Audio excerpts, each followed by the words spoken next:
Hello students, welcome to 24 वानी education. आज का जो हमारा नया चैप्टर है वो है केमिकल बॉन्डिंग।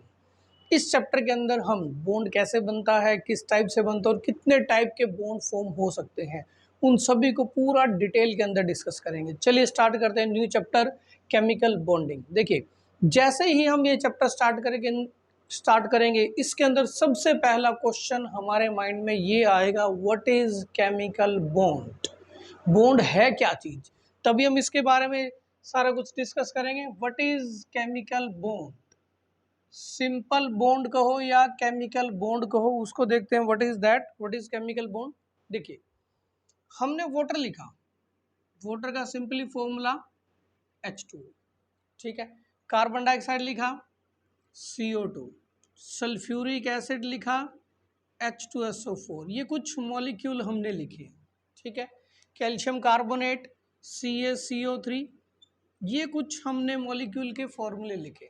वाटर को देखते हैं जरा, इसमें 2 हाइड्रोजन और 1 ऑक्सीजन, तीन एटम कंबाइन है। H2O में 2 हाइड्रोजन है और 1 ऑक्सीजन है, ये 3 एटम आपस में कंबाइन होकर वाटर बना रहे हैं। कार्बन डाइऑक्साइड में क्या है, 1 कार्बन 2 ऑक्सीजन आपस में कंबाइन हो रहे हैं। सल्फ्यूरिक एसिड में 2 hydrogen 1 sulphur 4 oxygen. Calcium carbonate में 1 कैल्शियम 1 कार्बन 3 ऑक्सीजन। ये अलग अलग एटम आपस में कंबाइन हो रहे हैं। अब वाटर में देखिए, अभी हमने कहा 2 हाइड्रोजन और 1 ऑक्सीजन कंबाइन है। जो फोर्स 2 या मोर एटम को आपस में कंबाइन रखेगा, क्लोज रखेगा, उस फोर्स को ही हम क्या बोलते हैं, बॉन्ड। यानी इस वाटर में डेफिनेटली कुछ ऐसा फोर्स है जिसने 2 हाइड्रोजन और 1 ऑक्सीजन को आपस में क्या कर दिया, कंबाइन कर दिया। तो जो फोर्स 2 और मोर एटम्स को आपस में क्लोज रखेगा, उसे उस फोर्स को ही हम क्या कहेंगे, bond. What is bond, bond सिर्फ एक क्या है, फोर्स है, अट्रैक्टिव फोर्स है। What is bond, it is the force, bond is simply the force which hold, जो किनको होल्ड करेगा, 2 और more atoms close to each other. It is the force which hold, 2 atom होने जरूरी है, 2 से ज्यादा, 2 एटम कम से कम होने जरूरी है, 2 से ज्यादा कितने भी हो, एक अकेले में तो फोर्स होगा नहीं। It is the force which hold 2 और more atoms close to each other, close to each other. ये वो फोर्स है जो 2 या 2 से ज्यादा एटम्स को एक दूसरे के क्लोज रखेगा, ठीक है। अब इसके अंदर हमारे पास एक क्वेश्चन अराइज हो जाएगा, व्हाई डू एटम कंबाइन। अब इस हाइड्रोजन और ऑक्सीजन को क्या जरूरत थी कि ये आपस में कंबाइन हुए, या किस रीजन से आपस में कंबाइन हुए, तो यही हमारा क्वेश्चन बनेगा, why do atoms form bond. Atoms bond बनाते ही किस लिए हैं, क्या रीजन है, ठीक है। बिल्कुल सिंपल सा रीजन है, आंसर देखिए। हमारे पास नोबल गैस है, इनको आपने ध्यान रखना है। Noble gas, inert gas, rare gas, third chapter के अंदर हमने डिस्कस किया noble gas, rare gas, inert gas, ठीक है। ये सब कौन कौन से हैं, helium, neon, argon, krypton, xenon and radon. Atomic number check करते हैं, 2, 10, 18, 36, 54, 86, ठीक है।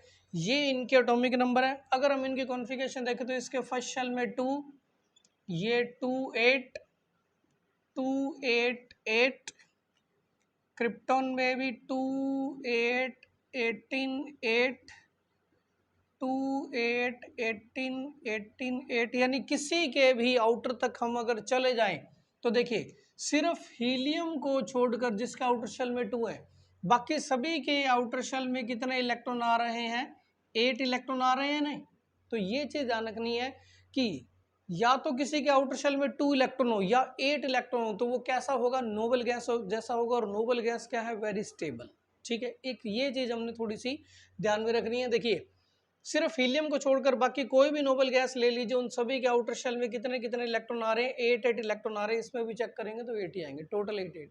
ठीक है, तो यानी कि जिसके भी आउटर शेल में 8 इलेक्ट्रॉन होंगे वो एटम क्या होगा, स्टेबल होगा, नोबल गैस जैसा होगा, फिर वो रिएक्शन नहीं करेगा। तो चलिए, why do atoms form bond, atom bond क्यों बना रहे हैं, इसको हम एक एग्जांपल से क्लियर करते हैं।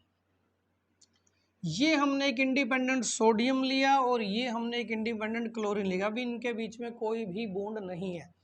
सोडियम का एटॉमिक नंबर 11, क्लोरीन का एटॉमिक नंबर 17, 281।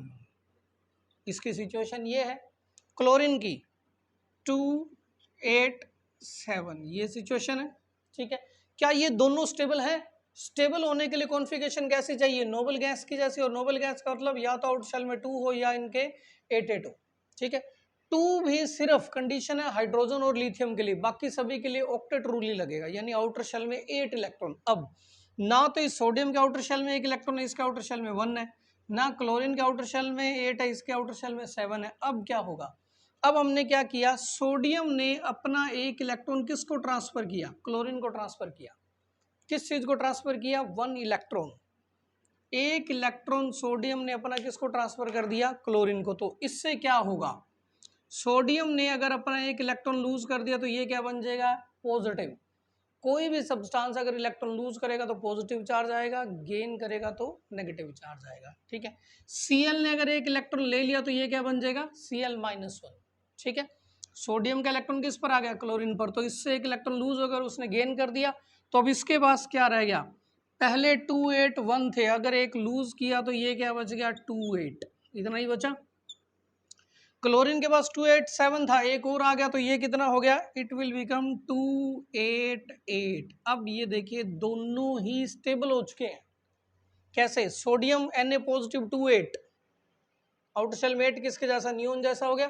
क्लोरीन के 288, 288 किसके जैसा, आर्गन जैसा हो गया। दोनों की ही आउटर कॉन्फ़िगरेशन नोबल गैस जैसी होगी, नोबल गैस जैसी होगी, मतलब ये स्टेबल हो चुके हैं। पर इनके ऊपर कौन सा चार्ज आ गया, पॉजिटिव और नेगेटिव। ये पॉजिटिव और नेगेटिव चार्ज एक दूसरे को अट्रैक्ट करेंगे और अट्रैक्ट करने के बाद ये Na पॉजिटिव और Cl नेगेटिव जुड़ जाएंगे, क्या बना देंगे, NaCl। इस NaCl में Na पॉजिटिव और Cl नेगेटिव है। ठीक है, यानी जब ये NaCl बने, इसमें Na पॉजिटिव, ये भी क्या है, नोबल गैस जैसा स्टेबल है, और ये Cl भी क्या है, नोबल गैस जैसा स्टेबल है। इट मीन्स जब भी दो एटम आपस में कंबाइन करेंगे तो वो नोबल गैस जैसी स्टेबल कॉन्फ़िगरेशन को एक्वायर कर लेंगे, इसलिए वो आपस में जुड़ते हैं। पहले वो स्टेबल नहीं थे, नोबल गैस जैसे नहीं थे, ना तो ये था ना ये था, पर जुड़ने के बाद ये भी नोबल गैस जैसा स्टेबल हो गया और ये भी नोबल गैस जैसा स्टेबल हो गया। तो हम ये कह सकते हैं एटम इसलिए कंबाइन करते हैं so that they can acquire stable noble gas type configuration. ठीक है, एग्जाम्पल नोट कर लीजिएगा, फिर इसके बाद हम इस क्वेश्चन का आंसर लिखेंगे। व्हाई डू एटम्स कंबाइन, पता लगा किस लिए कंबाइन करेंगे, बस इतना चीज जरूर ध्यान रखना, noble gas, stable gas. Answer में हम लिखेंगे एटम्स कंबाइन, किस लिए कंबाइन कर रहे हैं, atoms combine to have stable noble gas electronic configuration. ठीक है, ताकि वो नोबल गैस जैसी स्टेबल कॉन्फ़िगरेशन एक्वायर कर ले। इंडिपेंडेंट है तो वो स्टेबल नहीं है, पर जब जुड़ेंगे तो वो नोबल गैस जैसा अगर हो रहे हैं तो ही जुड़ेंगे। ठीक है, फर्स्ट क्वेश्चन क्लियर हुआ। नाउ एक और question, how do atom combine. अब ये तो हमने डिस्कस कर लिया कि क्यों कंबाइन होते हैं, अब फिर वो कैसे कंबाइन होते हैं। अब इस क्वेश्चन को देखते हैं, हाउ डू एटम्स कंबाइन। ठीक है, क्वेश्चन की फॉर्म में लिखते हैं। पहला था why do atom combine, now how do atoms combine, हम एटम्स किस टाइप से कंबाइन होते हैं। देखिए दो मेन तरीके हैं, atoms combine by two ways, दो तरीकों से कंबाइन होते हैं। द वेरी फर्स्ट क्वेश्चन था why, how do atom combine, atom combine by two ways. First way देखिए, first is by complete transfer of electron,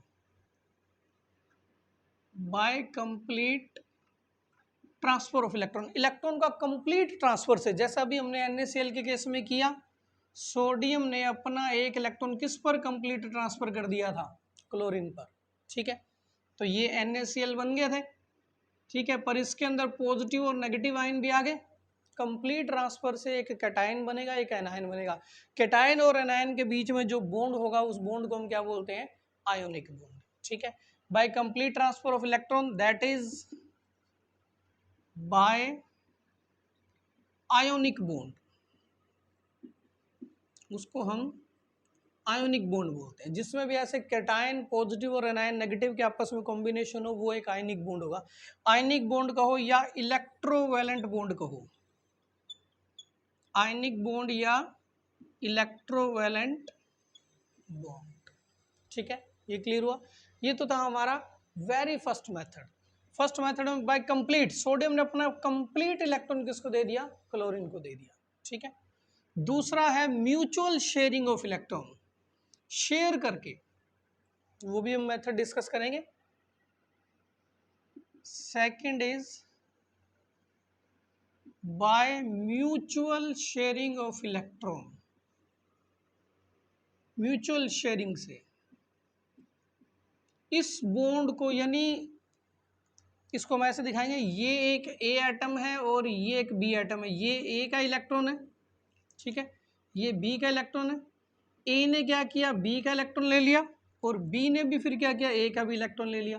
अब देखो, ए और बी ने अपना एक एक इलेक्ट्रॉन देकर म्यूचुअल शेयर कर दिया, इसके सर्कल में भी 2 इलेक्ट्रॉन आ गए, इसके सर्कल में भी 2 इलेक्ट्रॉन आ गए, यानी दोनों ने एक एक इलेक्ट्रॉन शेयर कर लिया। और इस टाइप से शेयरिंग से जो बॉन्ड बनता है उसे हम कोवलेंट बॉन्ड बोलते हैं, ठीक है। और कोवलेंट बॉन्ड को किससे शो कर देंगे, एक लाइन से शो कर देते हैं। ये लाइन, एक लाइन का मतलब 2 इलेक्ट्रॉन, एक इस ए का और एक इस बी का, ठीक है। ये म्यूचुअल शेयरिंग है। प्रैक्टिकल एग्जांपल जब कोवलेंट बॉन्ड आएगा हम उसके अंदर डिस्कस करेंगे। तो अभी हम यहाँ इनकी जो टाइप बताई थी उसको डिस्कस करें। पहला कंप्लीट ट्रांसफर ऑफ इलेक्ट्रॉन, दूसरा म्यूचुअल शेयरिंग ऑफ इलेक्ट्रॉन। इससे कौन सा बॉन्ड बनता है, दैट इज कोवलेंट बॉन्ड। इससे कौन सा बनेगा, कोवलेंट बॉन्ड। एक तीसरे टाइप का और बॉन्ड है coordinate bond, which is also called dative bond. वो भी एक स्पेशल टाइप है कोवलेंट बॉन्ड की, तो उसी के अंदर ही हम इसको डिस्कस कर लेंगे। तो मेन हमारे पास 2 टाइप है, by complete transfer of electron ionic bond, and by mutual sharing of electron covalent bond, ठीक है। चलिए, अब इस आयनिक बॉन्ड को हम स्टार्ट करने से पहले एक छोटा सा पॉइंट डिस्कस करते हैं, octet rule. What is octet rule, की ऑक्टेट रूल क्या है, what is octet rule. Octet rule क्या है, ऑक्ट 8, नाम क्लियर हो रहा है, ठीक है। किसी भी एटम के अगर आउटर शेल में अगर 8 इलेक्ट्रॉन होंगे तो वो नोबल गैस ऐसा हो जाएगा, मीन्स वो स्टेबल हो जाएगा। देखिए ये नोबल गैसेज है, इनमें हीलियम को छोड़कर बाकी सभी के आउटर शेल में क्या है, 8 इलेक्ट्रॉन है। तो जिस किसी भी एलिमेंट एटम के आउटर शेल में 8 इलेक्ट्रॉन अगर मेंटेन हो जाएंगे तो वो नोबल गैस ऐसा हो जाएगा, मीन्स स्टेबल हो जाएगा। यही ऑक्टेट रूल है। इसके अकॉर्डिंग एन एटम हैविंग कितने इलेक्ट्रॉन, 8, ऑक्टेट से क्लियर हो रहा ना, having 8 electron in their outer shell,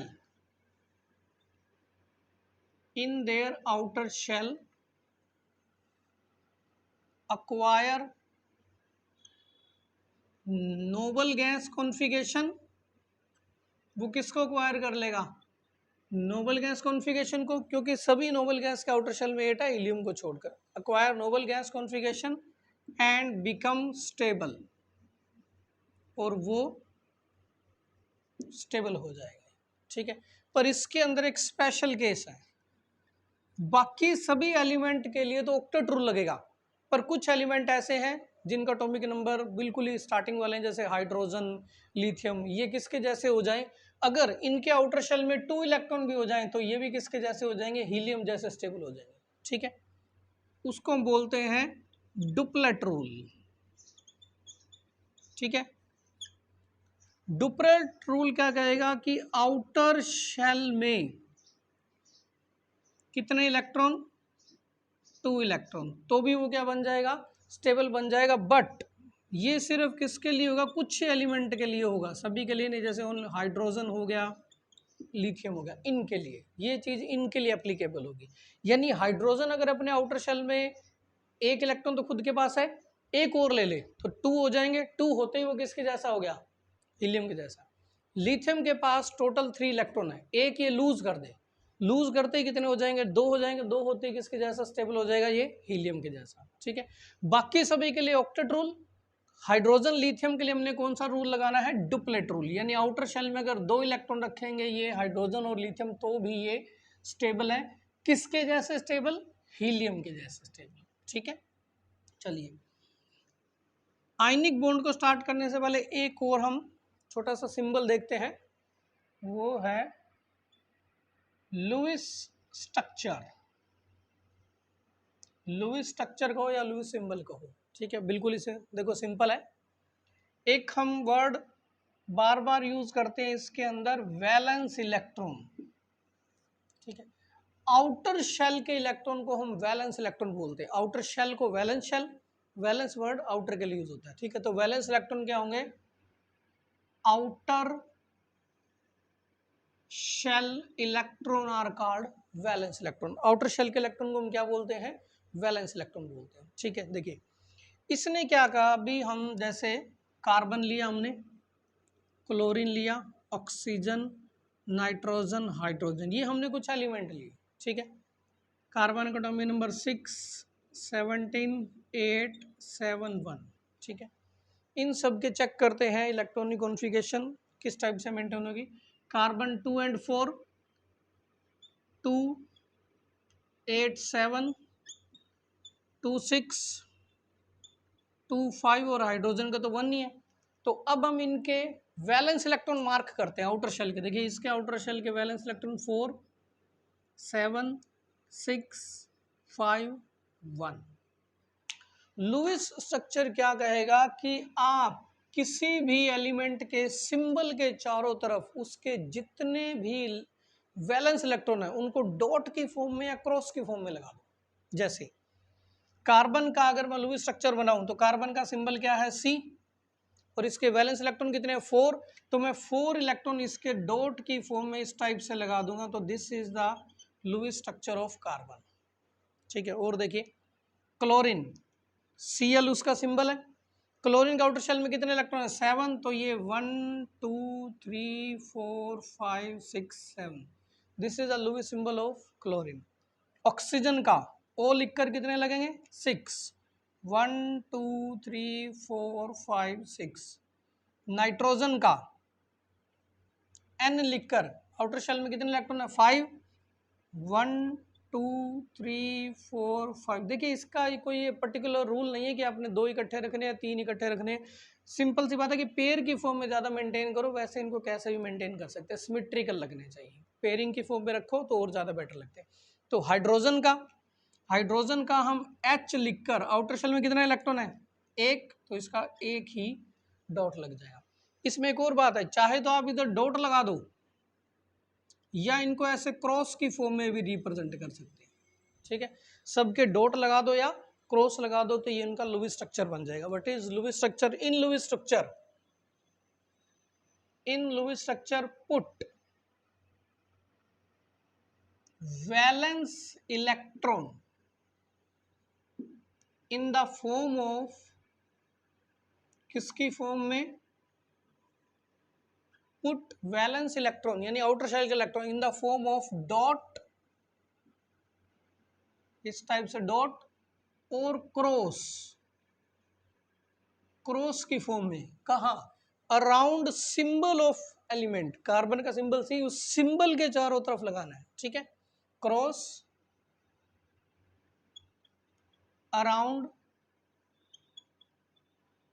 symbol of element के सिंबल के चारों तरफ। ठीक है, पूरा C लिखने की जरूरत नहीं है, पूरा कार्बन लिखने की जरूरत नहीं है, सिर्फ C, ऑक्सीजन लिखने की जरूरत नहीं है, O। बस 2 बातें ध्यान रखनी है, ऑक्टेट रूल आउटर शेल में 8 रूल और ये लुईस स्ट्रक्चर। अब इसके बाद हम करते हैं आयोनिक बॉन्ड। यहाँ से हमारा आयनिक बॉन्ड वाला पोर्शन जो फर्स्ट टाइप ऑफ बॉन्ड है वो स्टार्ट हो जाएगा। Ionic bond is also called electrovalent bond. ठीक है, very first is our ionic bond. इस आयनिक बॉन्ड का दूसरा नाम भी हमने एक बताया, electrovalent bond. What is ionic या इलेक्ट्रोवैलेंट बॉन्ड? बिल्कुल ही सिंपल सा है। अभी जैसे हमने NaCl का एग्जांपल दिया था उसको एक बार दोबारा चेक करते हैं ताकि ये हमें अच्छी तरह से क्लियर हो जाए। सोडियम और क्लोरीन 11 17 2 8 1 2 8 7। क्या ये दोनों इंडिपेंडेंटली स्टेबल हैं? स्टेबल होने के लिए आउटर शेल में 8 इलेक्ट्रॉन चाहिए, किसी के भी 8 नहीं है। इसके आउटर शेल में 1 इलेक्ट्रॉन और इसके आउटर शेल में 7 है। अब या तो ये अपना 1 इलेक्ट्रॉन लूज कर दे, लूज करते तो ये 8 हो जाएंगे ना, या 7 गेन कर ले। अब एक लूज करना इजी है या 7 गेन करना इजी है? 1 लूज करना इजी है, 7 गेन करना तो बहुत मुश्किल है। ठीक है, तो ये अपना 1 इलेक्ट्रॉन लूज कर सकता है। इसका आउटर शेल में 7 है, या तो ये 7 लूज कर दे या एक गेन कर दे। एक गेन करना इजी है, तो यहाँ यही होगा। सोडियम का ये वाला जो 1 इलेक्ट्रॉन है ये सोडियम अपना किस पर ट्रांसफर कर देगा? क्लोरीन पर ट्रांसफर कर देगा। ठीक है, जैसे ही सोडियम ने अपना 1 इलेक्ट्रॉन लूज किया तो ये क्या बन जाएगा? पॉजिटिव। Cl ने गेन किया तो क्या बन जाएगा? नेगेटिव। ठीक है, इलेक्ट्रॉन लूज से पॉजिटिव चार्ज आएगा, गेन से नेगेटिव चार्ज आएगा। जितने लूज करेगा उतना पॉजिटिव, जितना गेन करेगा उतना नेगेटिव। इसने 1 इलेक्ट्रॉन लूज कर दिया, पहले कितना था? 281, तो अब ये क्या रह गया? 28। ये 287 था, एक गेन कर लेगा तो इट विल बिकम 288। ठीक है, दोनों ही नोबल गैस जैसे स्टेबल हो गए।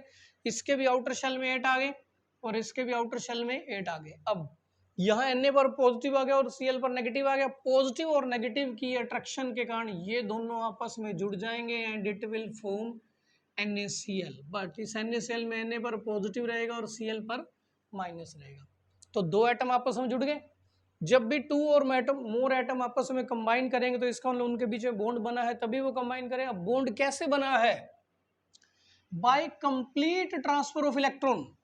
सोडियम ने अपना 1 इलेक्ट्रॉन कंप्लीटली क्लोरीन को दे दिया।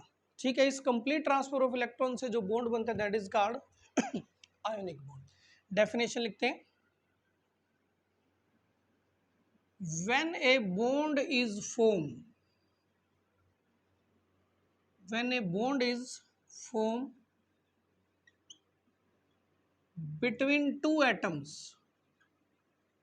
when a bond is formed between, ये between का साइन है, when a bond is formed between two atoms, कैसे? by complete transfer of electron, पूरे इलेक्ट्रॉन की ट्रांसफर से। अब ये इलेक्ट्रॉन की ट्रांसफर किस लिए की गई है? so that they can acquire stable noble gas type configuration, ताकि ये भी स्टेबल हो जाए और ये भी स्टेबल हो जाए। ठीक है, to have,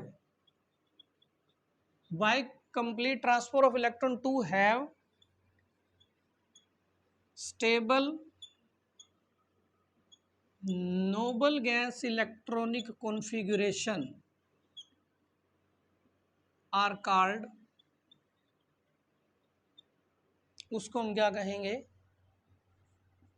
आयोनिक बॉन्ड या इलेक्ट्रोवैलेंट बॉन्ड। ठीक है, ये हमने एक NaCl का एग्जांपल दिया, एक और एग्जांपल देख लेते हैं। ठीक है, पर इसके अंदर एक और पॉइंट, सोडियम ने अपना कितना इलेक्ट्रॉन क्लोरीन को ट्रांसफर किया? 1। ठीक है, अपना 1 इलेक्ट्रॉन ट्रांसफर किया। क्लोरीन ने कितने इलेक्ट्रॉन गेन किए? 1। जितने सोडियम ने यूज किए उतने क्लोरीन ने गेन किए। अब इसके अंदर एक डेफिनेशन पहले हम एक और कर लें, फिर उसके बाद इनके एग्जाम्पल देंगे। इसके अंदर एक डेफिनेशन आएगी इलेक्ट्रोवैलेंसी। इलेक्ट्रोवैलेंसी क्या होती है? देखिए, व्हाट इज इलेक्ट्रो वैलेंसी। देखो, जब भी एक आयोनिक बॉन्ड बनेगा तो एक एटम को इलेक्ट्रॉन लूज करने पड़ेंगे जैसे सोडियम ने किए, एक एटम को इलेक्ट्रॉन गेन करने पड़ेंगे जैसे क्लोरीन ने किए। तो आयनिक बॉन्ड में एक एटम इलेक्ट्रॉन लूज करेगा, एक एटम इलेक्ट्रॉन गेन करेगा। अब इलेक्ट्रोवैलेंसी क्या है? आयनिक बॉन्ड बनाने में एक एटम जितने इलेक्ट्रॉन लूज करेगा या गेन करेगा वो उसकी इलेक्ट्रोवैलेंसी है। ठीक है, सोडियम ने एक लूज किया तो उसकी इलेक्ट्रोवैलेंसी 1, क्लोरीन ने गेन किया तो उसकी भी इलेक्ट्रोवैलेंसी 1। ठीक है, what is electrovalency? It is the number of electron lose और gain in ionic bond formation, in ionic bond formation। Ionic bond form करने में जितने भी इलेक्ट्रॉन एक एटम लूज करेगा या गेन करेगा वो उसकी इलेक्ट्रोवैलेंसी है। ठीक है, अब पर इस पे एक चीज़ ये ध्यान रखनी है कि जो इलेक्ट्रोवैलेंसी है वो पॉजिटिव या नेगेटिव नहीं है, वो एक इंटीग्रल वैल्यू है, सिर्फ मॉडुलस वैल्यू। जैसे मैं कहूँ इलेक्ट्रोवैलेंसी ऑफ सोडियम, एक लूज किया तो 1, ना ही तो +1 ना ही -1। देखो इलेक्ट्रोवैलेंसी में हमें सिर्फ ये बताना होता है कि उसने लूज कितने किए हैं या गेन किए हैं। ठीक है, प्लस या माइनस इंडिकेट नहीं करना हमने। इलेक्ट्रोवैलेंसी ऑफ क्लोरीन तो ये भी कितनी आएगी 1। पर अब हमें ऑक्टेट रूल को देखते हुए ये देखना है कि किसने लूज किया। सोडियम ने लूज किया तो +1 आएगा, इसने गेन किया तो -1 आएगा। ठीक है, सिर्फ उनका चार्ज नहीं लगता, मॉडुलस वैल्यू इंटीग्रल वैल्यू लगती है। ठीक है, चलो एक और एग्जांपल से भी क्लियर करेंगे। नेक्स्ट, अभी हमने NaCl का एग्जांपल दिया। ठीक है, अब इनको हमने किसी पर भी कैसे अप्लाई करना है वो देखो, उसका तरीका। मैं NaCl का ही हमने एग्जांपल ले चुके हैं, अब हम एग्जांपल लेंगे MgO का। MgO किस टाइप से फॉर्म हो रहा है एंड फॉर्म आयनिक बॉन्ड। देखिए ये हमने मैग्नीशियम लिया, इसका atomic number 12, magnesium atomic number 12, oxygen atomic number 8। क्या मैग्नीशियम स्टेबल है? 2 8 2। ऑक्सीजन स्टेबल है 2 6। ये इस टाइप से ना तो मैग्नीशियम स्टेबल क्योंकि इसके आउटर शेल में 2 है, ना ही ऑक्सीजन स्टेबल क्योंकि इसके आउटर शेल में 6 है। जबकि स्टेबल होने के लिए हमें क्या चाहिए? आउटर शेल के अंदर 8 इलेक्ट्रॉन चाहिए, तो दोनों के पास भी नहीं है। तो देखते हैं किस टाइप से स्टेबल होंगे। मैग्नीशियम के पास आउटर शेल में 2 इलेक्ट्रॉन है, अगर ये अपने 2 इलेक्ट्रॉन छोड़ दे तो 2 8 स्टेबल हो जाएगा ना। तो ये मैग्नीशियम क्या करेगा? अपने 2 इलेक्ट्रॉन छोड़ देगा, और जैसे ही अपने 2 इलेक्ट्रॉन छोड़ेगा तो इस पर चार्ज कितना लगेगा? +2। ठीक है, अब इस ऑक्सीजन के आउटर शेल में 6 इलेक्ट्रॉन है। जो मैग्नीशियम ने 2 इलेक्ट्रॉन लूज किए, इन्हीं 2 इलेक्ट्रॉन को ऑक्सीजन क्या कर सकता है? गेन कर सकता है ना। ठीक है, 2 इलेक्ट्रॉन गेन करते ही ऑक्सीजन पर क्या लग जाएगा? -2। ठीक है, पहले 2 6 थे, 2 और आगे तो इसके पास कितने हो जाएंगे? 2 8। ये नोबल गैस जैसा स्टेबल। इस पे 2 8 2 थे, 2 इलेक्ट्रॉन लूज किए तो ये भी 2 8 रहेगा, तो ये भी नोबल गैस जैसा स्टेबल। दोनों ही स्टेबल हो चुके। स्टेबल होने के बाद इस मैग्नीशियम पर +2 है और इस ऑक्सीजन पर क्या है? -2 है। अब ये पहला स्टेप हमने लिया, दूसरा स्टेप लिया, थर्ड स्टेप में ये जो मैग्नीशियम 2 पॉजिटिव है, ये जो पॉजिटिव वाला कैटायन और नेगेटिव वाले एनायन है, अब हम इनको जोड़ना होगा हमें थर्ड स्टेप के अंदर, क्योंकि पॉजिटिव नेगेटिव अट्रैक्शन होती है, अट्रैक्शन से जुड़ जाएंगे। पर इसके अंदर एक और चीज़ ध्यान रखनी है, जब भी आप किसी पॉजिटिव या नेगेटिव वाले सब्सटेंस यानी कैटायन एनायन को जोड़ोगे तो उनके charge must be equalize, charge बिल्कुल बराबर होने चाहिए तभी वो जुड़ेंगे। देखो यहाँ +2 का चार्ज है या -2 का चार्ज है, बराबर है तो डायरेक्ट जुड़ेंगे। यानी एक मैग्नीशियम जिस पर +2 है वो एक ऑक्सीजन -2 से बिल्कुल इक्वल जुड़ रहा है, तो डायरेक्ट फॉर्मूला क्या बनेगा इनका? MgO। ठीक है, ये MgO बन गया। इसमें अगर मैं ये कहूँ what is the electrovalency of magnesium, तो 2। इलेक्ट्रोवैलेंसी ऑफ ऑक्सीजन तो ये भी 2। मैग्नीशियम ने 2 लूज किए और ऑक्सीजन ने 2 गेन किए, तो इस टाइप से MgO बन जाएगा। ठीक है, एक और एग्जांपल करते हैं हम। जिससे बात अच्छी तरह से और भी बेटर क्लियर हो। बस ये चीज़ ध्यान रखनी है कि जब भी आपने एक आयनिक कंपाउंड बनाना है तो charge must be equalize, charge अगर बराबर होंगे तभी वो कैटायन और एनायन आपने जोड़ते हैं। ठीक है, एग्जांपल देखते हैं। हमने कहा जैसे अगर मैं मैग्नीशियम एंड क्लोरीन अगर इनको जोड़ूं तो इनसे बनने वाला आयनिक कंपाउंड का फॉर्मूला क्या होगा, देखते हैं। सेम वही बात, first step magnesium atomic number 12 282। Second step में हमने क्लोरीन लेना है 17 287। अभी दोनों के इंडिविजुअल देखो, इसके आउटर शेल में 2 है, स्टेबल नहीं है, इसके आउटर शेल में 7 है, ये भी स्टेबल नहीं है। ये अपने कितने इलेक्ट्रॉन लूज करे कि स्टेबल हो जाए? देखो अगर इसके पास ये जो 2 एक्स्ट्रा थे ये इसने निकाल दिए तो Mg ने 2 इलेक्ट्रॉन लूज किया तो 2 पॉजिटिव, और जैसे ये 2 इलेक्ट्रॉन निकाले it will become stable 28, outer shell में 8 आ गए तो स्टेबल। क्लोरीन पर आते हैं। क्लोरीन के यहाँ आउटर शेल के अंदर कितने इलेक्ट्रॉन है? 7। इसको तो एक ही इलेक्ट्रॉन चाहिए। ठीक है, क्लोरीन के आउटर शेल में 7 है, एक लेगा तो ये ऑक्टेट कंप्लीट हो जाएगा। इस Cl ने अगर एक इलेक्ट्रॉन लिया तो ये -1 और -1 होते ही इसका भी ऑक्टेट क्या हो गया? कंप्लीट हो गया। ठीक है, ये बात क्लियर हुई। बट अब देखिए क्या हम थर्ड स्टेप के अंदर, अभी थर्ड स्टेप को देखो, यहां हमारा कैटायन क्या बना है? Mg2 positive. ये हमारा कैटायन बना है Mg2 पॉजिटिव, इसके अंदर ऐड कर रहे हैं एनायन Cl नेगेटिव। क्या अब ये आपस में डायरेक्ट जुड़ सकते हैं? हमने कंडीशन क्या बताई थी कि जब कैटायन और एनायन के जो चार्ज होंगे वो इक्वल होंगे, यानी जितना पॉजिटिव चार्ज होगा उतना ही अगर नेगेटिव चार्ज होगा तब वो आपस में कंबाइन कर जाएंगे। अब यहाँ प्लस के तो 2 है, माइनस का तो 1 है, तो कंबाइन नहीं करेंगे, एक माइनस का कम है ना। तो हमारे पास ये फैसिलिटी जरूर है कि हम कैटायन या एनायन वाले में से किसी को भी किसी नंबर से मल्टीप्लाई करके बराबर कर सकते हैं। जैसे ये +2 है और ये 1 है, इसको अब हमें 2 करना पड़ेगा, तो इस सारी इक्वेशन को 2 से मल्टीप्लाई कर दो। सारी इक्वेशन को 2Cl 2 इलेक्ट्रॉन को लेकर 2Cl नेगेटिव बन जाएंगे। ठीक है, सारी इक्वेशन को हमने किससे मल्टीप्लाई कर दिया? 2 से मल्टीप्लाई कर दिया। 2 2 2, सारी इक्वेशन को 2 से मल्टीप्लाई कर दिया। ठीक है, अब ये 2 Cl नेगेटिव आ गए, इन 2 Cl नेगेटिव को हमने यहाँ ले लिया। क्या ये अब आपस में जुड़ सकते हैं? Yes, now they can combine. How? Magnesium पर कितना चार्ज है? +2।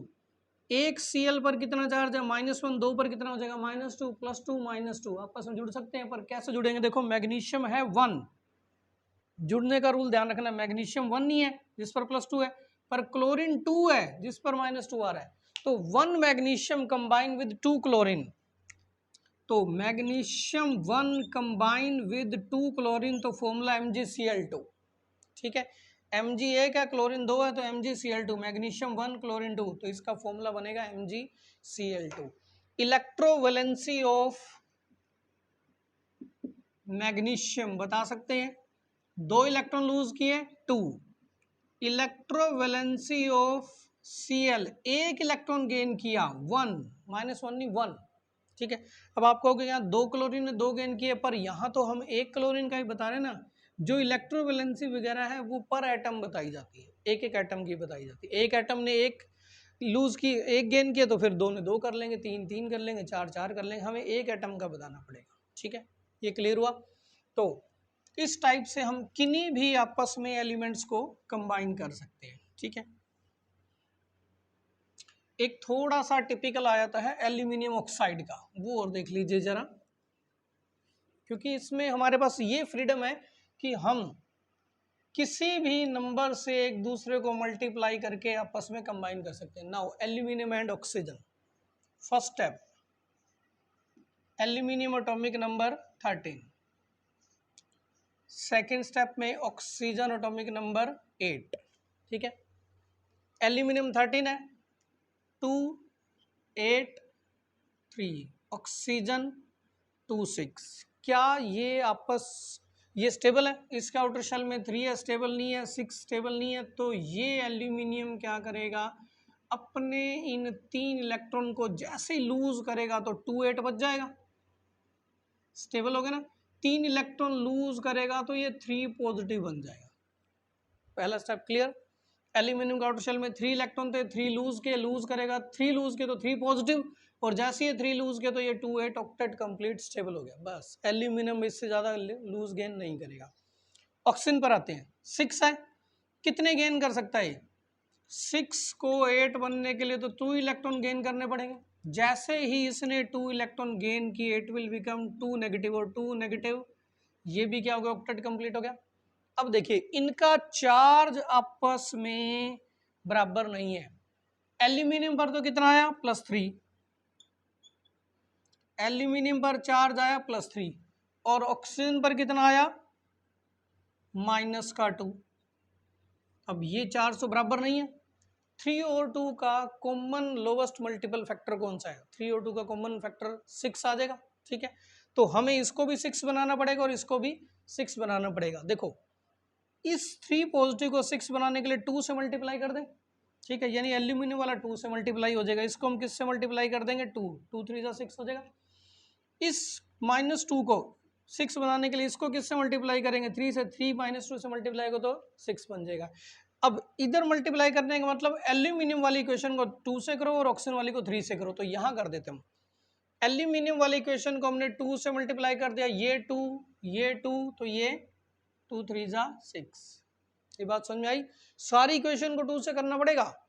इधर सारी इक्वेशन को हमें 3 से करना है, तो यहाँ कैसे करेंगे? 3 2 पहले ही था, 3 2 जा 6 और ये कितना हो जाएगा? 3, ठीक है। अब यहां से हमें कितने एल्यूमिनियम मिल गए? 2 एल्यूमिनियम मिल गए 3 पॉजिटिव वाले। अब हमारे पास 2 एल्यूमिनियम आ गए 3 पॉजिटिव वाले, और 3 ऑक्सीजन आ गए -2 वाले, 3 ऑक्सीजन आ गए -2 वाले। चार्ज इक्वल हो गया ना? 2 3 जा 6, 3 2 जा 6। पर जुड़ेंगे कैसे? 2 एल्यूमिनियम 3 ऑक्सीजन के साथ जुड़ रहा है। 2 एल्यूमिनियम अगर 3 ऑक्सीजन के साथ जुड़ेगा, 2 एल्यूमिनियम, ठीक है, और इस ये कितने ऑक्सीजन के साथ जुड़ रहा है? 3 के साथ, तो फॉर्मूला Al2O3, ठीक है। ये पॉइंट क्लियर हुआ। अब यहाँ भी देखो 2 एल्यूमिनियम ने 6 इलेक्ट्रॉन लूज किए, वही 6 इलेक्ट्रॉन किसने गेन कर लिए? ऑक्सीजन ने। तो कंप्लीट ट्रांसफर हो गया ना।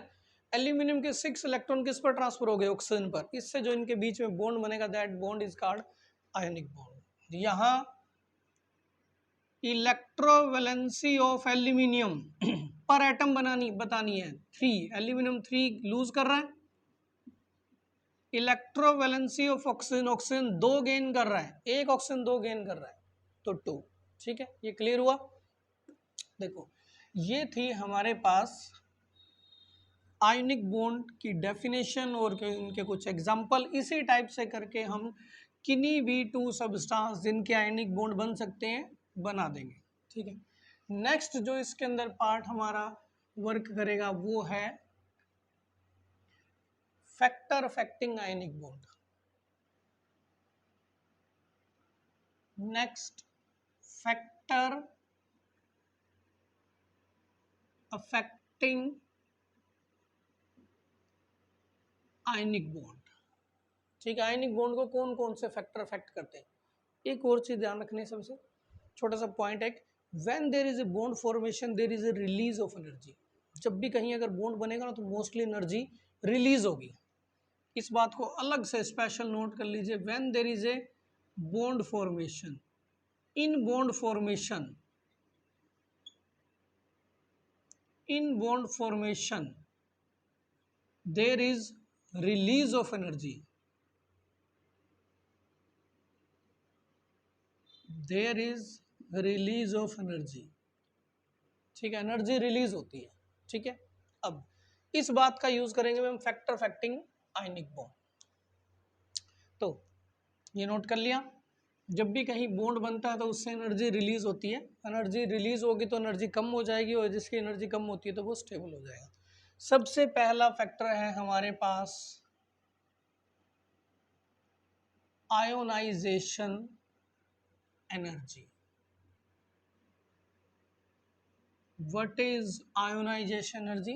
पहले भी चेक कर चुके हैं, दोबारा चेक करते हैं, ठीक है। देखिए ये हमने एक एटम लिया, nucleus, first shell, second shell, third shell, कितने भी हो सकते हैं, सब में इलेक्ट्रॉन वगैरह होंगे, ठीक है। हमने ये इनके अंदर इलेक्ट्रॉन लगाए और ये हमारे पास क्या है, एक आउटर शेल का इलेक्ट्रॉन है। ये हमारे पास एक आउटर शेल का इलेक्ट्रॉन है, ठीक है।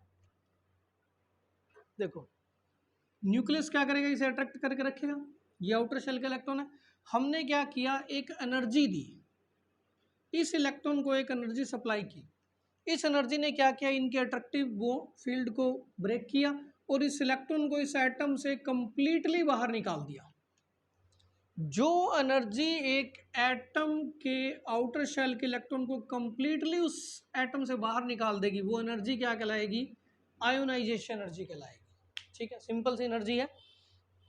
What is ionisation energy, definition लिख लेते हैं। It is the energy require, it is the energy required to remove an electron।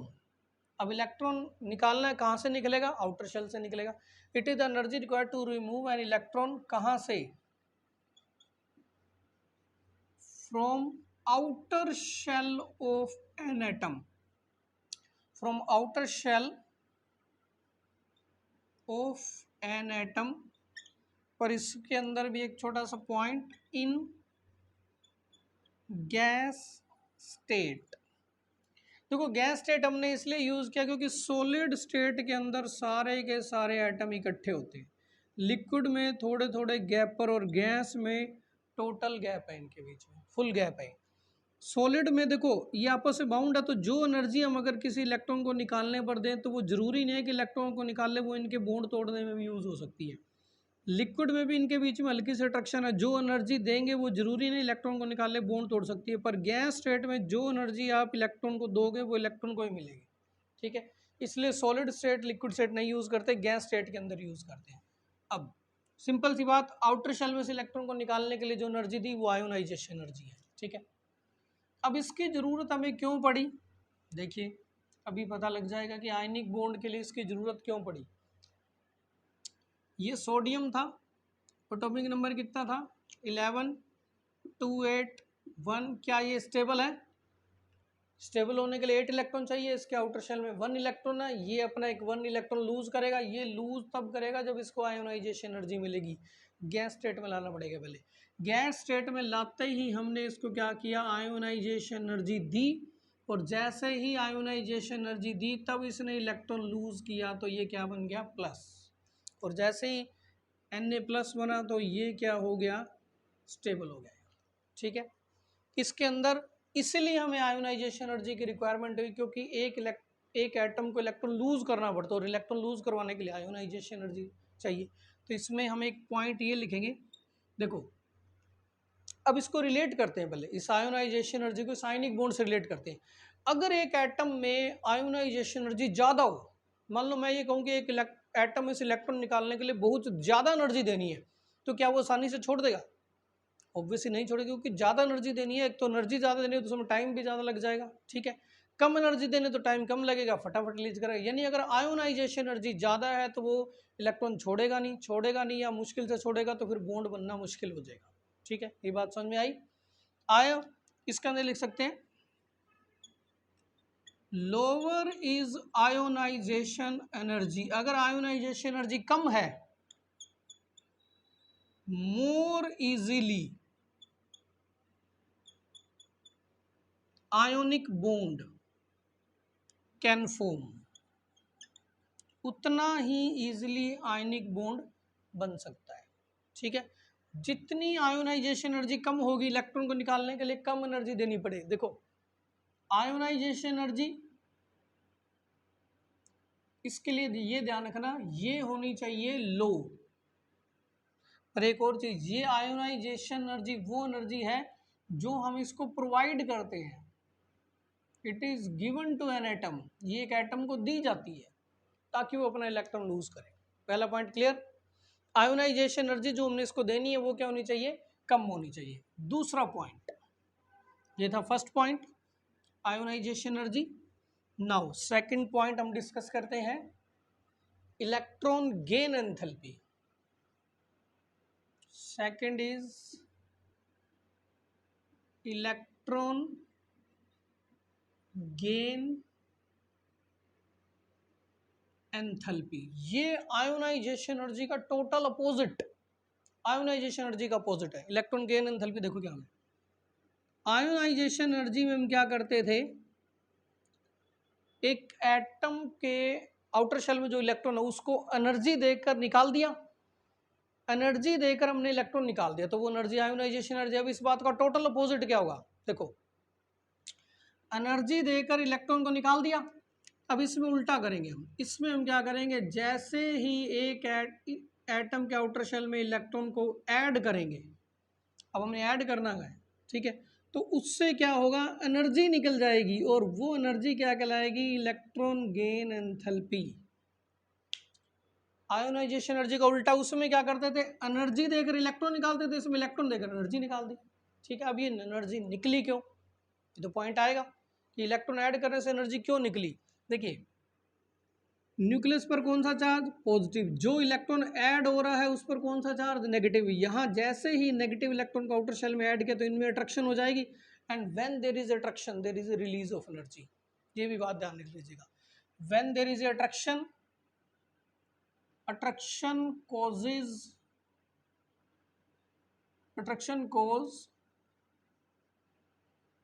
Release of energy. देखिए ये कुछ छोटे छोटे पॉइंट हैं जो आपकी केमिस्ट्री को स्ट्रॉन्ग कर देंगे, ठीक है। इलेक्ट्रॉन को आउटर शेल में ऐड किया, ऐड करते ही नेगेटिव और पॉजिटिव अट्रैक्शन हो जाएगा, अट्रैक्शन होगा तो एनर्जी रिलीज होगी। अब पहले इसकी डेफिनेशन लिखते हैं, what is electron gain enthalpy. It is the energy release, ये वो एनर्जी है जो रिलीज हुई है, it is the energy release when an electron is added to, electron कहाँ ऐड होगा, आउटर शेल में,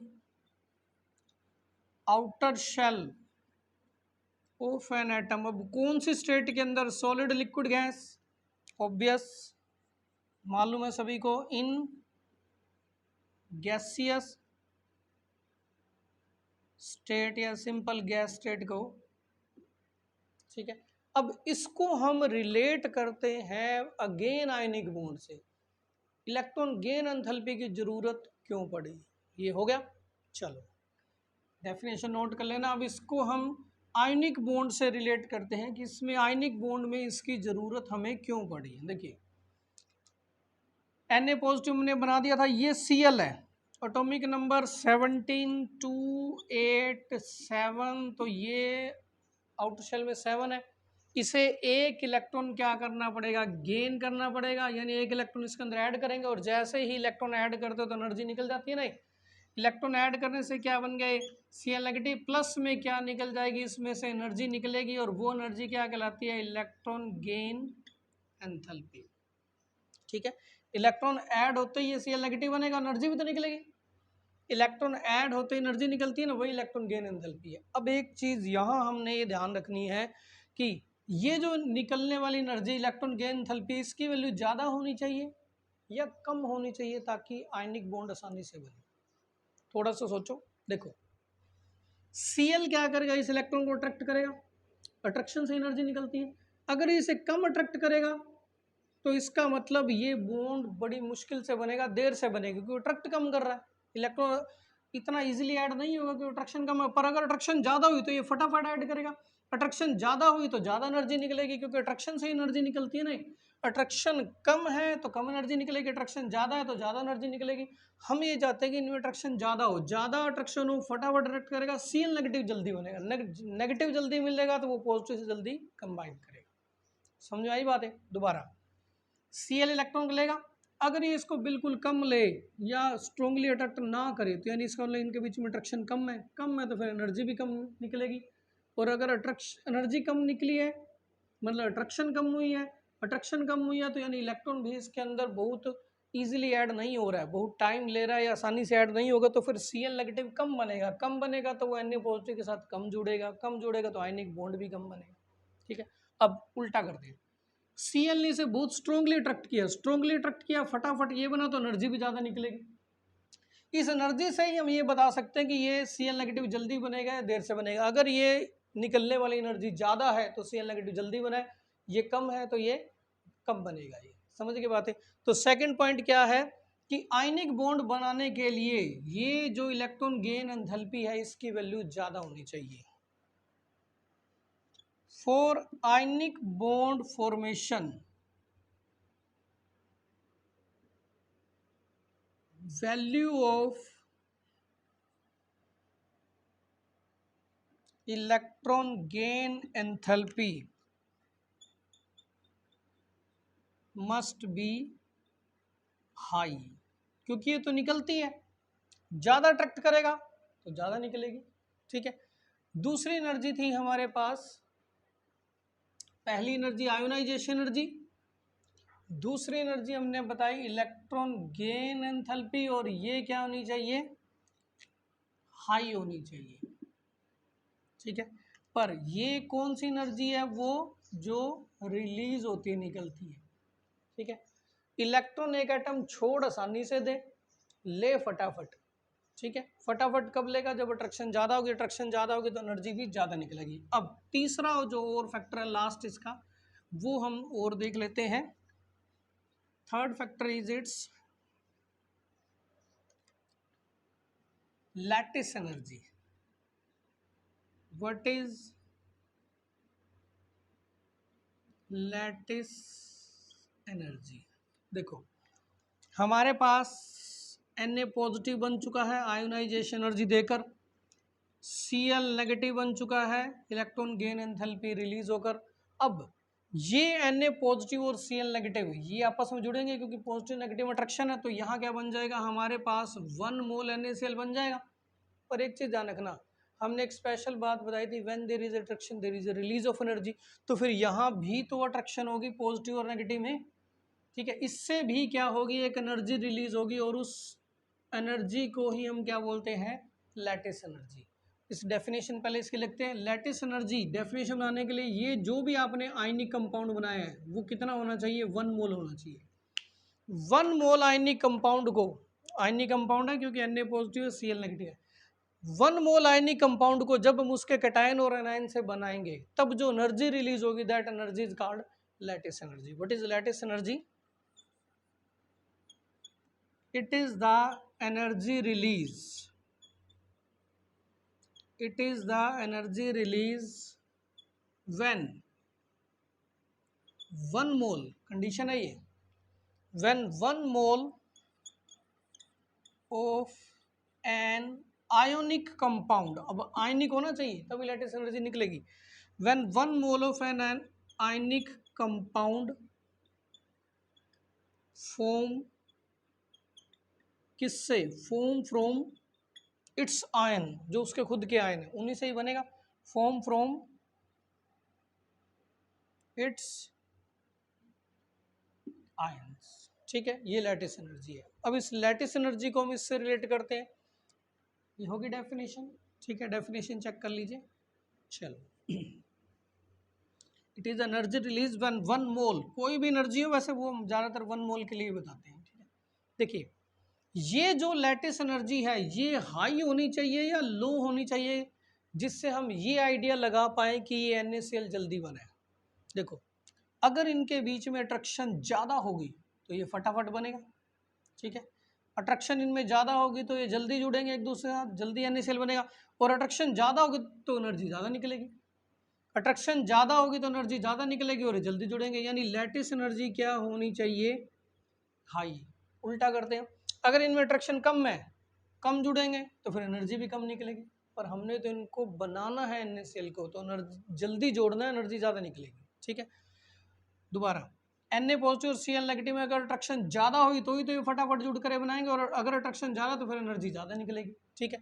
तो ये थर्ड जो हमारी एनर्जी थी लैटिस एनर्जी, ये भी क्या होनी चाहिए, हाई। और ये भी कौन सी एनर्जी है जो निकलती है, ये भी वो एनर्जी है जो रिलीज होती है। ठीक है। तो 3 पॉइंट हमने बताए, अगर एक आयनिक बॉन्ड को अगर हमने बनाना है तो आयोनाइजेशन एनर्जी लो होनी चाहिए, इलेक्ट्रॉन गेन एंथैल्पी ज़्यादा होनी चाहिए और लैटिस एनर्जी भी ज़्यादा होनी चाहिए।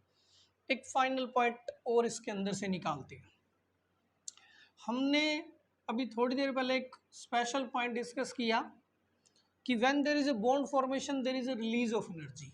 ठीक है, जब भी बॉन्ड बनेगा तो एनर्जी रिलीज होगी ना। अब उस पॉइंट को देखते हुए इन तीनों को हम आपस में रिलेशन बनाते हैं। हमने ये कहा था कि when there is a bond formation there is a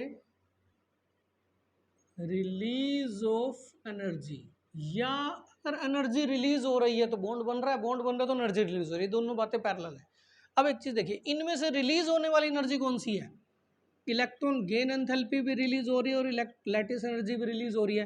तो ये दोनों एनर्जी रिलीज हो रही है और ये हमें प्रोवाइड करनी पड़ रही है। तो अब कौन सी वो कंडीशन होगी कि जिसमें रिलीज हो? देखो, अगर लैटिस एनर्जी और इफ लैटिस एनर्जी प्लस, और दूसरी एनर्जी कौन सी निकलती है? इलेक्ट्रॉन गेन एंथैल्पी, क्योंकि ये भी निकलने वाली एनर्जी है, ये भी रिलीज होने वाली एनर्जी है। इन दोनों का sum, if sum of lattice energy plus electron gain enthalpy is greater than ionisation energy, अगर ये आयोनाइजेशन एनर्जी से ज़्यादा है तो इसका मतलब रिलीज होने वाली एनर्जी की वैल्यू ज़्यादा है, क्योंकि आयोनाइजेशन एनर्जी हम क्या करते हैं? प्रोवाइड करते हैं। तो जो रिलीज हो रही है उनको हमने इकट्ठा करके कंबाइन कर दिया और जो प्रोवाइड करते हैं वो अलग कर दिया। अब देखो, हमने क्या कहा, इन दोनों का सम अगर ज़्यादा है, यानी रिलीज वाली ज़्यादा है और प्रोवाइड वाली कम है, तो फिर क्या होगा? रिलीज होगी। निकलने वाली एनर्जी ज़्यादा है और देने वाली कम है, तो फिर इसका मतलब क्या हो? एनर्जी निकलेगी। इट मीन्स, इस बात का यहाँ से इफ से स्टार्ट कर लेना, if sum of lattice energy plus electron gain enthalpy is greater than ionisation energy, it means energy get release, energy release ही होगी, क्योंकि रिलीज वाली को हमने ज़्यादा कहा है। ठीक है, energy get release and bond will form, क्योंकि अगर एनर्जी रिलीज हुई है तो ही बॉन्ड बनेगा, एंड बॉन्ड विल फॉर्म, तो बॉन्ड बनेगा। ठीक है, क्लियर ये बात? चलिए ध्यान से समझना इस पॉइंट को है, क्योंकि यही तो फिर कुछ साइंटिफिक पॉइंट जो हम बीच बीच में डिस्कस कर रहे हैं, इन्हीं को ही आपने ध्यान रखना है। जब भी बॉन्ड फॉर्मेशन होगा एनर्जी रिलीज होगी, अट्रैक्शन होगा तो भी रिलीज होगी। ठीक है, इन दोनों बातों का ध्यान रखना है। नाउ ये हमने आयनिक बॉन्ड बना दिया, आयनिक कंपाउंड बना दिया। NaCl में आयनिक बॉन्ड है, ये अब एक आयनिक कंपाउंड है। NaCl is an ionic compound, क्योंकि इसके अंदर Na पॉजिटिव है, Cl नेगेटिव है। अब ये जो आयनिक कंपाउंड है, इनकी क्या क्या करेक्टरिस्टिक्स हो सकती है? ठीक है, physical state, melting point, boiling point, इनको देखते हैं। ठीक है, सी करेक्टरिस्टिक्स ऑफ, करेक्टरिस्टिक किसकी? आयोनिक कंपाउंड की, कि वो किस टाइप की कुछ कॉमन प्रॉपर्टीज शो करेगा। Characteristics of ionic compound, the very first, सबसे पहली करेक्टरिस्टिक्स है इनकी फिजिकल स्टेट। फिजिकल स्टेट का मतलब सॉलिड, लिक्विड या गैस। देखिए, जब भी एक आयनिक कंपाउंड बनेगा तो उसके अंदर पॉजिटिव और नेगेटिव होंगे ना, और पॉजिटिव और नेगेटिव के अट्रैक्शन तो स्ट्रॉन्ग है। ठीक है, इस स्ट्रॉन्ग अट्रैक्शन के कारण पॉजिटिव और नेगेटिव एक दूसरे के बिल्कुल क्लोज आ जाएंगे। अगर ये मॉलिक्यूल या ये एटम्स या ये आयंस एक दूसरे के क्लोज आ गए तो ये सॉलिड होंगे। सॉलिड में एटम्स बिल्कुल क्लोज है, लिक्विड में थोड़े गैप पर और गैस में बहुत ज़्यादा गैप पर है। पर पॉजिटिव और नेगेटिव के अट्रैक्शन के कारण ये तो बिल्कुल क्लोज होंगे तो ये सॉलिड होंगे। ठीक है, पॉजिटिव और नेगेटिव के अट्रैक्शन के कारण, देखिए पॉजिटिव और नेगेटिव की अट्रैक्शन हो, पॉजिटिव पॉजिटिव की रिपल्शन हो, नेगेटिव नेगेटिव की रिपल्शन हो, चार्ज की जो भी अट्रैक्शन रिपल्शन है उसे हम बोलते हैं इलेक्ट्रोस्टैटिक फोर्स।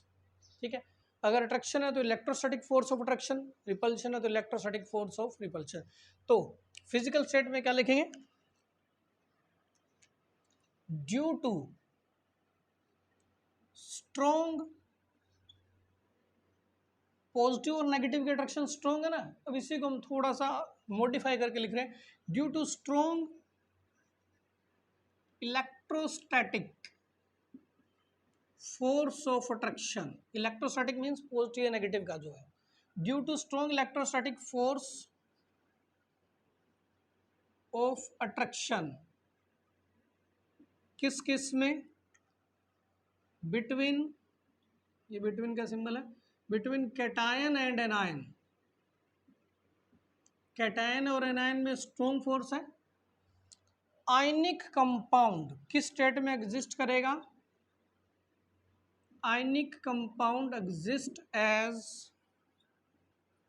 सॉलिड, यानी वो सॉलिड एग्जिस्ट करते हैं। ठीक है, थोड़ा सा ध्यान रख लेना इस बात को, सिंपल है, इजी है। ये थी फिजिकल स्टेट।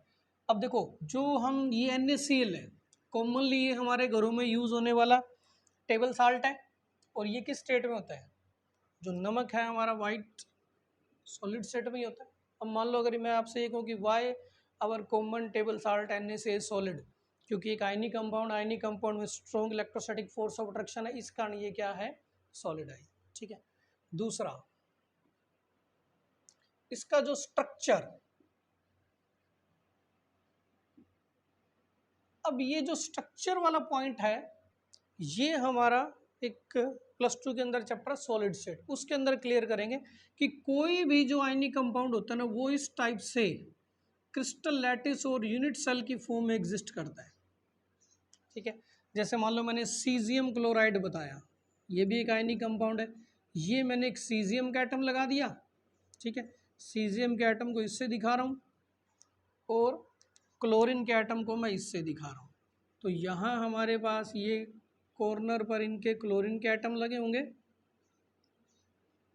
और बिल्कुल बॉडी के सेंटर पर सीजियम का एटम। इस टाइप से इनका स्ट्रक्चर एग्जिस्ट करता है। ठीक है, इसको हम unit cell and crystal lattice बोलते हैं। ठीक है, ये ऐसे सिंपल यूं प्लेनर, डायगोनल या ट्रायंगुलर इस टाइप से एग्जिस्ट नहीं करते, ये क्रिस्टल लैटिस की फॉर्म में एग्जिस्ट करते हैं। ये ध्यान रख लेनी है बात। ये ionic compound exist in the form of unit cell. अब ये यूनिट सेल क्या है, देखिए ये जो एक बॉक्स का स्ट्रक्चर है, इसको हम यूनिट सेल बोलेंगे, इस सिंगल बॉक्स को। और इसी टाइप से सारे बॉक्स हमने हर डायरेक्शन में रिप्रेजेंट कर दिए, राइट लेफ्ट अप डाउन आगे पीछे। तो अब ये जो 3 डायमेंशनल स्ट्रक्चर बनेगा वो क्रिस्टल लैटिस कहलाता है। ठीक है, in the form of unit cell and crystal lattice, इस टाइप पे एग्जिस्ट करता है। ठीक है, ध्यान रख लीजिएगा, थोड़ी स्पेशल बात है, पॉइंट ये +2 से रिलेटेड है। ठीक है, चलो थर्ड इसका हम पॉइंट देखते हैं, melting point and boiling point. अब आपको इसका आइडिया लग गया होगा कि इनका मेल्टिंग एंड बॉइलिंग पॉइंट लो होगा या हाई होगा।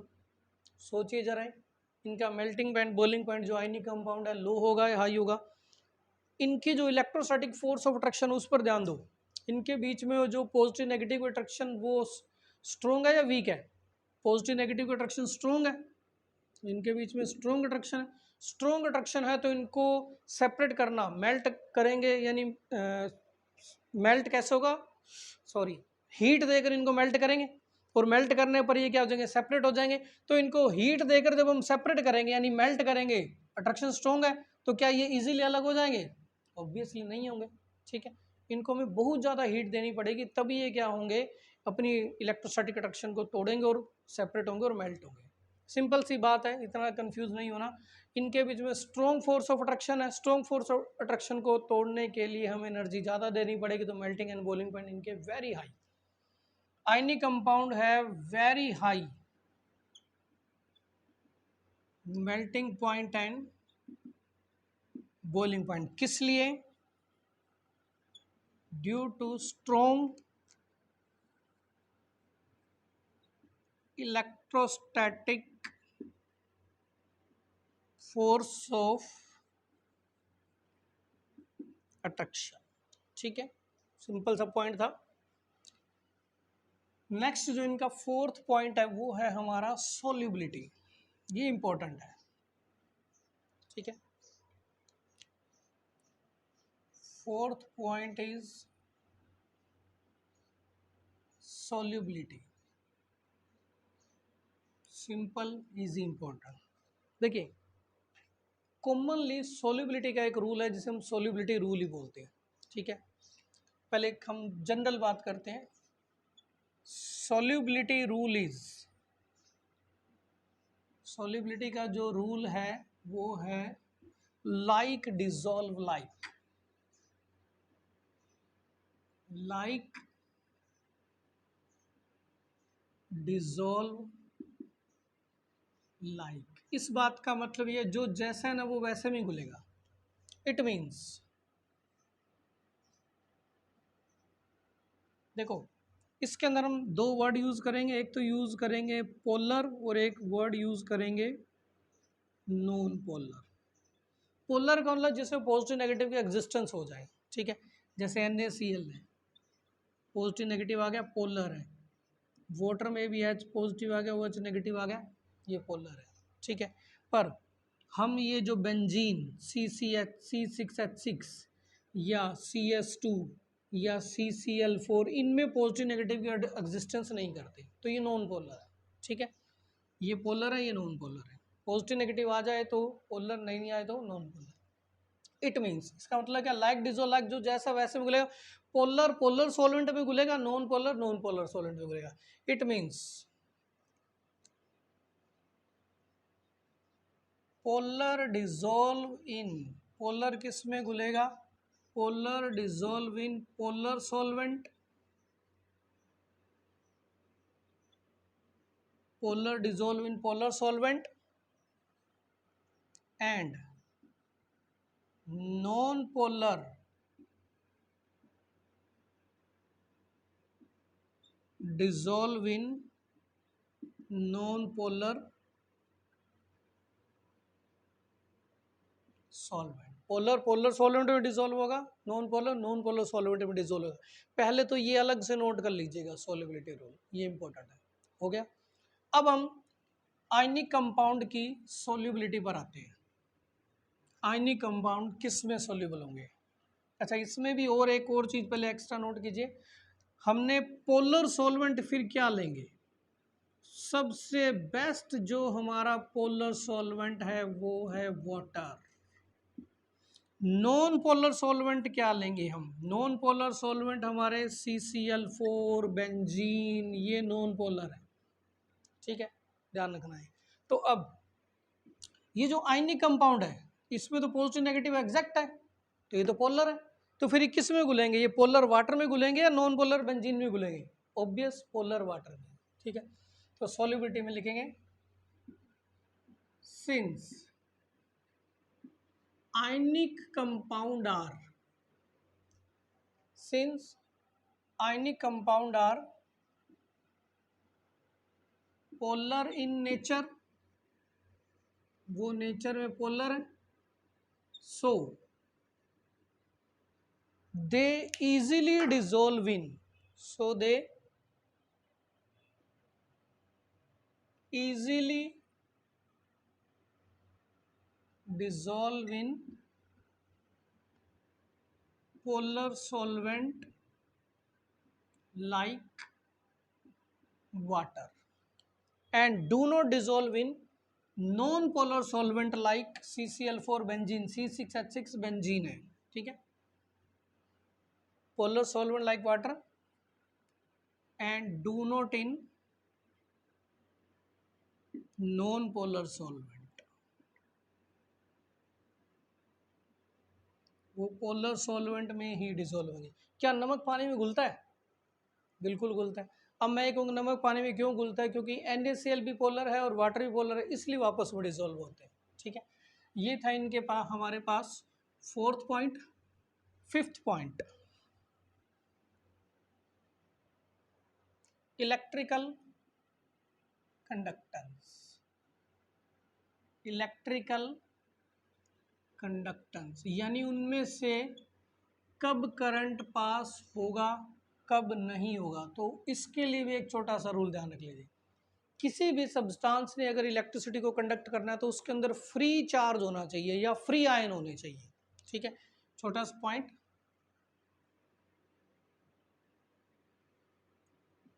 To conduct electricity free charge,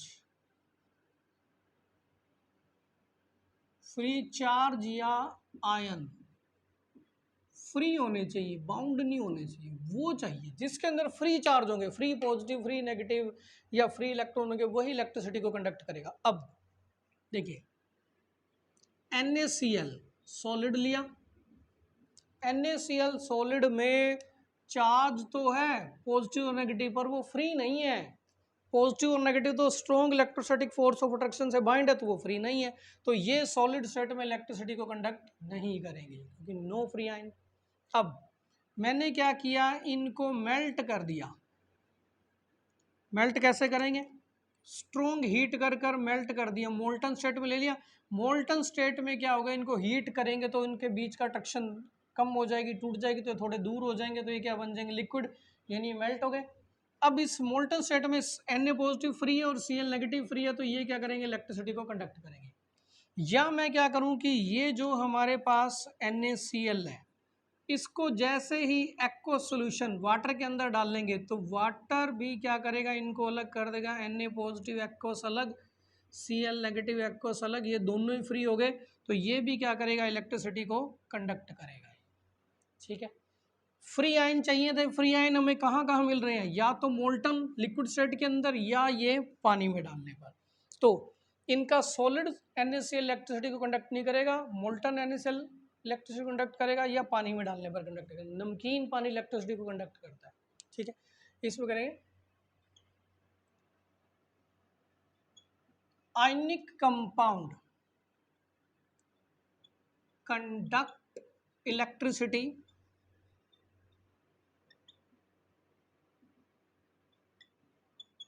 in molten and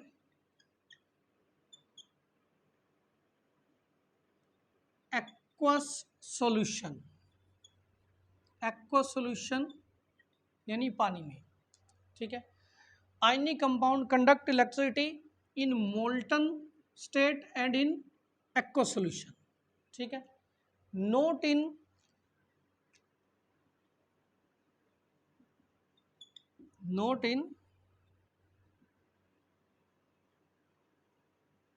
solid state. Reason भी लिख सकते हो, क्योंकि इनकी सॉलिड स्टेट के अंदर फ्री आयन नहीं है, नो फ्री आयन, और इन दोनों के अंदर क्या है, फ्री आयन, तो इसलिए कंडक्ट करेंगे। ठीक है, लास्ट इनका जो पॉइंट ऑफ डिफरेंस है that is types of reaction. ये हो गया नोट। चलिए, लास्ट जो इनका पॉइंट है वो है टाइप्स ऑफ रिएक्शन, किस टाइप की रिएक्शन को परफॉर्म करेंगे। लास्ट पॉइंट है, देखो 6 पॉइंट, टाइप्स ऑफ रिएक्शन। देखिए, हम दो आयनिक कंपाउंड लेते हैं, एक तो हमने NaCl लिया और एक सिल्वर नाइट्रेट AgNO3, ये दो हमारे पास आयनिक कंपाउंड है। ठीक है, Na positive Cl negative, Ag positive NO3 negative. इन दोनों की रिएक्शन कैसे होती है कि इसका ये जो नेगेटिव पार्ट है वो Ag के पॉजिटिव पार्ट से जुड़ जाता है, क्योंकि इनमें अट्रैक्शन ज़्यादा है। Na और Cl में जितनी अट्रैक्शन है उससे ज़्यादा अट्रैक्शन सिल्वर और Ag पॉजिटिव और Cl नेगेटिव में है। तो ये इससे जुड़कर क्या बन जाएगा, AgCl के साथ AgCl, फिर बचा क्या, इधर से Na पॉजिटिव और NO3 negative nitrate, Na positive और NO3 ये आपस में जुड़ जाएंगे। ठीक है, तो ये बन गया NaNO3, silver chloride sodium nitrate. ठीक है, अब देखो पॉजिटिव नेगेटिव जुड़ रहा है, पॉजिटिव नेगेटिव जुड़ रहा है, इनके जो रिएक्शन है वो रिएक्शन भी कौन सी होगी, आयोनिक रिएक्शन, और सिंपल सी बात, आयनिक रिएक्शन और फास्ट रिएक्शन। फ्यूज मतलब कि क्विकली, जैसे ही आपने NaCl के सॉल्यूशन को AgNO3 के सॉल्यूशन में डाला, क्विक फटाफट इनकी स्पीड से रिएक्शन टेक प्लेस करेगी। तो हम ये कह सकते हैं their reactions are, types of reaction में their reaction are ionic reaction and which are very fast. ठीक है, तो ये थी हमारे पास complete detail about ionic bond and starting जो हमने चैप्टर को स्टार्ट किया था। नेक्स्ट लेक्चर के अंदर हम कुछ कोवलेंट बॉन्ड को, कंप्लीट कोवलेंट को कुछ नहीं, कंप्लीट कोवलेंट बॉन्ड को डिस्कस करेंगे। तब तक के लिए गुड लक।